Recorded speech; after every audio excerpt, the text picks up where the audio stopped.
I'm Gwen Preston of Resource Maven. We're here at the Metals Investor Forum in Vancouver in January at the start of conference season, and I'm joined by Dan Kunz of PRYM Mining. Thanks so much for coming today. Thank you.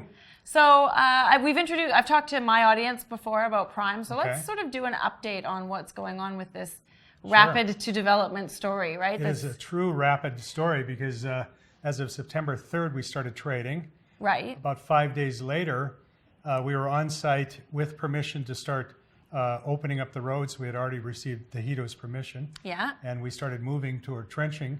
And now we have 36 team crew there working away, laying out trenches.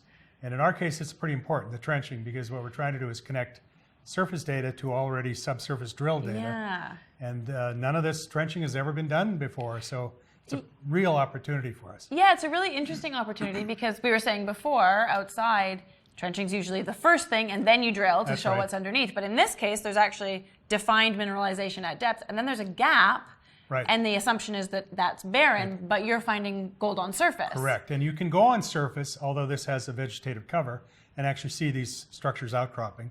And so when we first got there and looking at them, I was quite impressed. They're wide, 30 meters or more outcropping.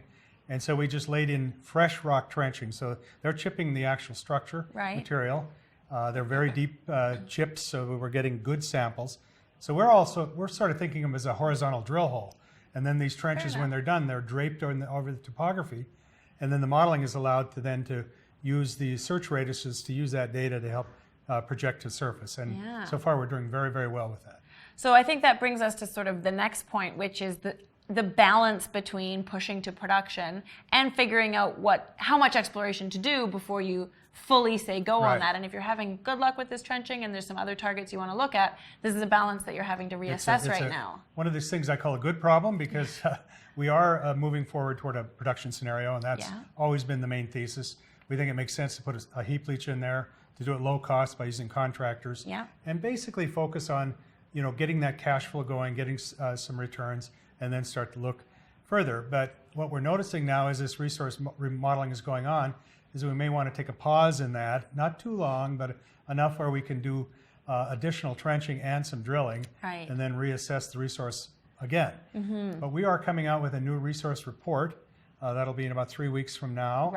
And that report, that study, will just be with the current trenching that we'll get a cutoff date on. Plus, there were additional drill holes that were not ever modeled before, 46 of them. They've been included, and some other factors. And so we're going to get a new baseline resource. And then from that, if we have this pause, we'll have yet another resource we can be talking about. And it's important when you have a bit of a project with history that a new company takes on and starts with fresh. The market sometimes doesn't know what valuation to give, what is valid, what isn't. Start. That's So like this new resource report is going to be important for that, you'd think, in terms of evaluation. Correct. And a lot of the previous historic work is dated, of course. The last one was 2013. The one before that was 1998, I believe. And in those eras, there were different focuses by the company. This wasn't necessarily their only objective, their only property. So we know, in fact, now they didn't deal with all of the data.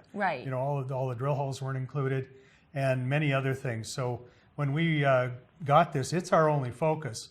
We are so excited because now, for the first time ever, everything's in a single database. We started from scratch with our analysis, looking at everything from the beginning, correlating drill holes. We found them in the field, looking at drillers' logs. We also found 28 bankers' boxes of data, which included some of the original underground stope maps and level maps, which is really a treasure because we can see the grades that were being mined.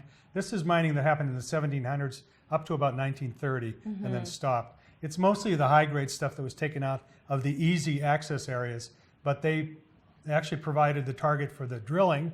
In the 90s, they focused on the old mining. And then it also is, for us, valuable because we're able to look at areas that have not been ever drilled or mined before, and they could host a real exciting discovery part of this for us as well. So that's some of the sort of backstory and exploration side, which is dynamic, ongoing, you know, really good. And then there's this is a fast to production story, no matter whether you make that decision in 1 month, 4 months, 6 months. And so there's a permitting angle there. So let's quickly touch on why you're confident on that. Yeah, Mexico allows you to start your permitting without even having a resource report done. because what you need to know is where your major areas of disturbances are. We know with the planning we've done where they're going to be, where roads are going to be, where generally pits and waste dumps will be. So we already have all of that figured out. So even if we take a pause to expand the size of the resource, we can get the permitting started. Yeah. And the state in Mexico is responsible for baseline studies. They already know what the issues are in the areas because they've already done the studies themselves. So we don't have to set up 2 years of monitoring and all of that. We're actually going to be able to just lever the existing knowledge that's there and move forward on permitting. There you go. Two sides of the story. Lots of balls up in the air. I'm sure it's a Very busy busy time. on the day-to-day for you. We love it though. Perfect. Well, thanks so much for being here, and I look forward to keeping up.